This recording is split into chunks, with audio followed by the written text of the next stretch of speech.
I'm truly honored and humbled to be given this platform today. The subject of my talk is a very emotional one, I'm sure to everybody here today.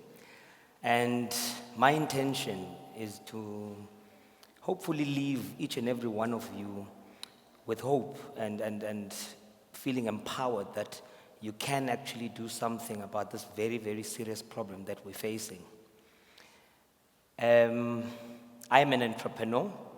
I worked for corporate until about 5 years ago and went on my own. I have an intimate knowledge, I would say, in funding, of startups. Some would say I'm a serial entrepreneur.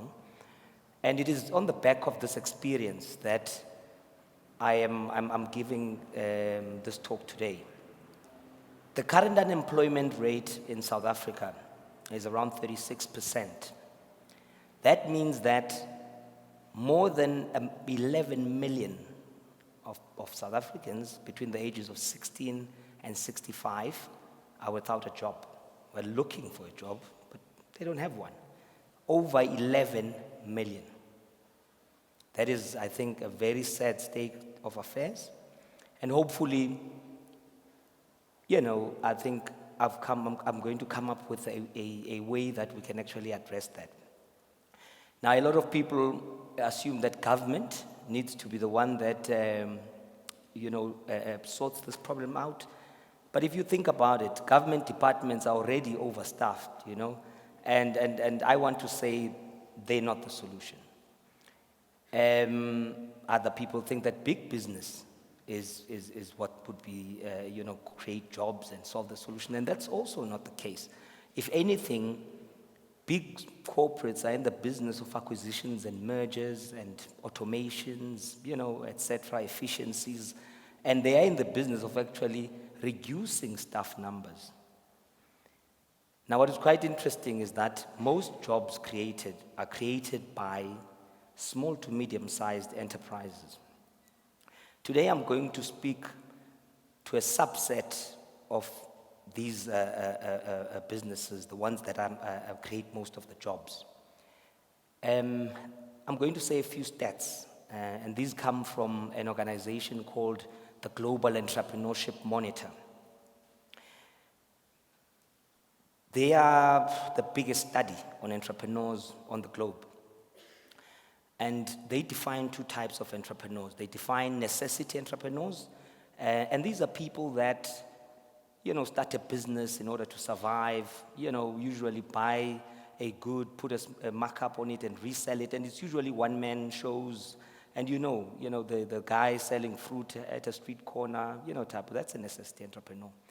And this type of entrepreneur actually is about 90% of all entrepreneurs. Then there's a second type of entrepreneur called a high expectation entrepreneur. Now, these are people that start a business with an intention to hire 20 or more people in 5 years. But they only 10%. 1 out of 10. 10 out of 100 of entrepreneurs. Now, it's quite interesting. Today, I'm going to talk about the top 20% of that 10%. So I'm going to talk about the 2%, top 2% of all entrepreneurs, and a study that was done by the Global Entrepreneurship Monitor, and its results were truly remarkable.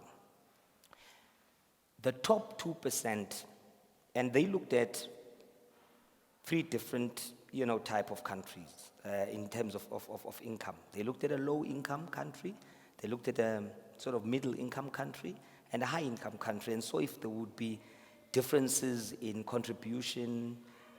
And again, I think the results were quite similar in all the 3. And here they are. They looked at Tanzania, which is a low-income country, and they found that this top 2% contributed to 26% of all jobs created.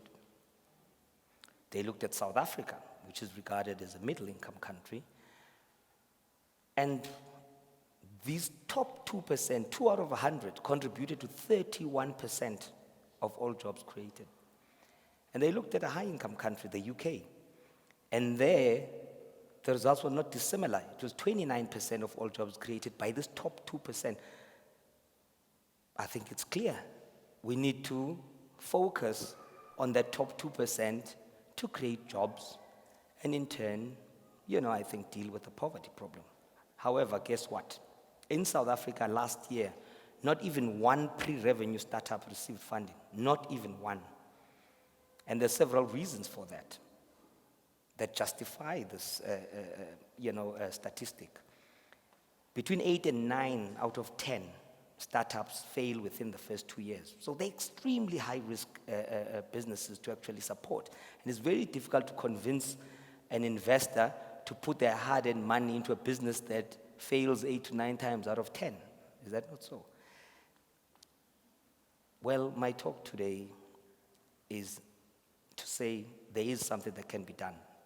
I postulate that, first of all, a lot of businesses fail in the first 2 years because of lack of support, whether it's financial or otherwise. And what I want to leave everybody with today is that we could support, each and every one of us, including yourselves here, could make a conscious decision to find out which, organizations or movements are supporting this type of entrepreneur. They are there. Find out, how, specifically ethical fundraising, initiatives and movements that are there in support of this 2%, this type of entrepreneur. You can go out and change your behavior, support products and services that are actually created and provided by this top 2%. I'm saying that each and every one of us can do something to reduce the unemployment level in South Africa by supporting the top 2%. So I've decided to be very apt today because I think my message is clear. So I'm not going to say much more other than in closing, say that I am hopeful.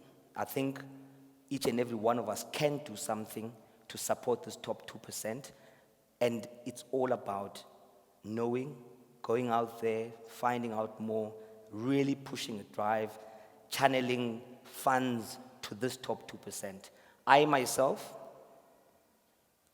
it is my job, basically. I'm running a fund and the purpose thereof is to collect investor funds and support high expectation entrepreneurs pre-revenue. Specifically, my initiative is funding pre-revenue entrepreneurs with their concepts and not only give them money, but give them what we call shared services, where we increase their chances of success by providing human resource support, financial management support, etc., which are some of the things that actually lead to such a high percentage of startups failing. Because an inventor, you must let him, work on his product, and then he needs to have the additional services around him, access to market, etc., to make him a success. I thank you.